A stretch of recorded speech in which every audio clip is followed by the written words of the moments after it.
Imagine waking up at 6 in the morning, already knowing that another long day of work is waiting for you.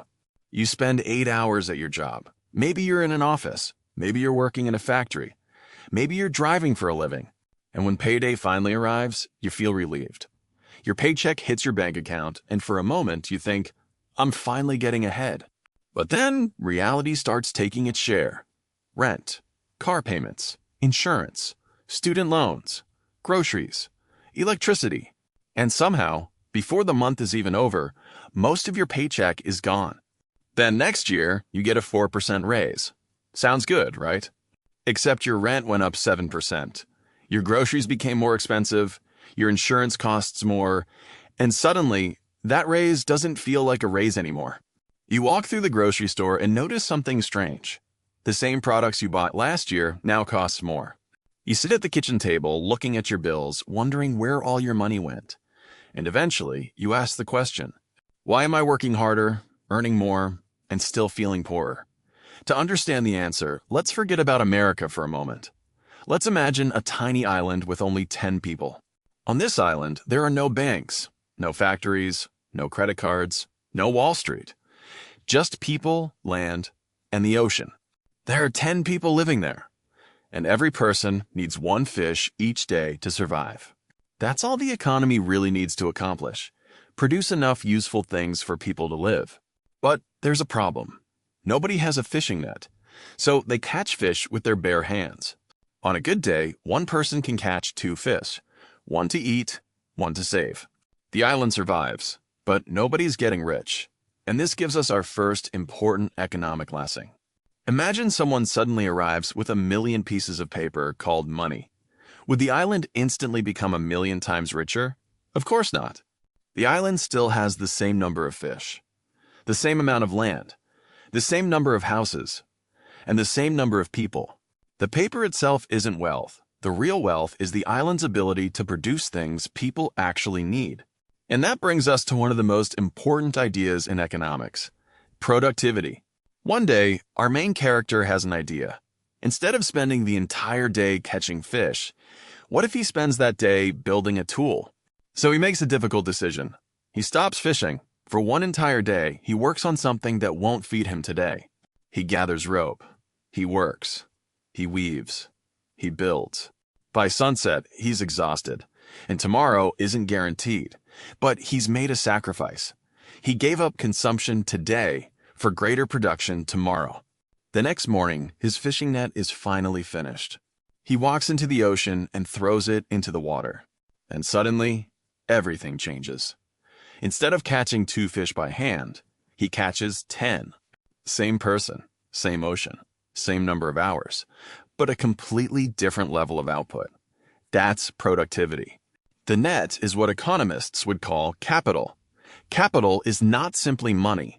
It's something that helps you produce more value. A machine, a truck, a computer, a factory, software, or even a skill that makes you dramatically more productive. The net changed the island because it changed what one person could accomplish. Now bring that idea back to America. Imagine a factory worker using modern machinery. The machine doesn't replace the idea of human effort. It multiplies it. A programmer with powerful software can accomplish more than someone using outdated tools. A delivery driver with an efficient truck can transport more goods in less time. And a person with valuable skills can create opportunities that weren't available before. This is why 2 people can work the same 8-hour day and earn completely different amounts of money. The difference isn't always how hard they work. Sometimes it's the tools they use, the skills they have, and the value they can create. Your laptop can be a fishing net. Your education can be a fishing net. Your professional skills can be a fishing net. The question is, are you using your resources to consume or to become more productive? Now imagine someone earning $50,000 a year and another person earning $100,000. Who is richer? The obvious answer seems to be the person earning $100,000, but not necessarily. That person might also have enormous debt. $3,000 a month in rent, an expensive car payment, credit card debt, student loans, insurance, and dozens of other expenses. Meanwhile, the person earning less might have lower expenses, an emergency fund, and no high-interest debt. So the better question isn't, how much money do you make? It's, how much of it do you actually keep? Your paycheck enters your financial system. Then it gets divided. Some goes toward consumption, some goes toward debt, some goes into savings, and hopefully some goes toward assets. Because the long-term goal isn't simply to earn more money. It's to turn part of today's income into something that can produce value tomorrow. Back on our island, another problem appears. People want to trade, but barter is complicated. If I have fish and you have clothes, we need to agree that your clothes are worth enough fish. And what if you don't want fish? So the island creates something everyone agrees to accept, a simple money token. One token represents a certain amount of value. Now, people can trade without carrying fish everywhere. Money makes economic exchange easier. But remember, money is a tool. It is not the underlying wealth itself. Then something dangerous happens. The island's leaders discover they can create more money. So they print more, and more, and more. Soon, there are mountains of money. But there's a problem. The island still produces the same amount of fish. More money, same amount of goods. At first, nobody notices. Then the fisherman changes his price. Yesterday, one token bought one fish. Today, it takes two. You still have the same amount of money in your wallet, but that money buys less. That's one of the key ideas behind inflation. Your purchasing power is falling. Think of inflation like an invisible leak in your wallet. You don't necessarily see money disappearing. Instead, you gradually discover that the same dollars buy fewer things. Now look around America. You go grocery shopping and notice higher prices. You stop at a gas station and see another expensive number. Then the electricity bill arrives, and your rent increases. This is where another important distinction matters. There is nominal income and real income. Your nominal income is the number on your paycheck. Your real income is what that paycheck can actually buy. And if your salary rises slower than the cost of living, you can earn more dollars while becoming poorer in real terms. Back on our island, another invention appears. Someone wants a fishing net, but doesn't have enough fish to buy one. So another person lends him the resources. The borrower uses the net, and because he's more productive, he catches more fish. Later, he returns what he borrowed, plus some additional fish. That's interest. And this is where debt becomes interesting. Debt itself isn't automatically bad. If you borrow money to buy something that helps you produce more value, debt can potentially accelerate growth. But if you borrow money to buy something that produces nothing, you still have the debt. You simply consumed tomorrow's income today. Imagine walking into an American electronics store. You see a television for $2,000. You want it, but you don't have $2,000. Then your credit card offers a simple solution. Buy now, pay later. So you take the television home. It feels great. You got what you wanted. But the television doesn't produce more income. It doesn't create a new business. It doesn't increase your productivity. Meanwhile, the credit card balance remains, and interest starts accumulating. Now, part of your future paycheck belongs to your past purchase. This is why an important financial question isn't, can I afford the monthly payment? It's, is this purchase worth sacrificing part of my future income for? Now let's make the story bigger. Imagine interest rates fall dramatically. Borrowing becomes cheap. Banks lend more. Consumers borrow more. And money begins flowing through the economy. Default text. Housing prices rise. And rising prices create excitement.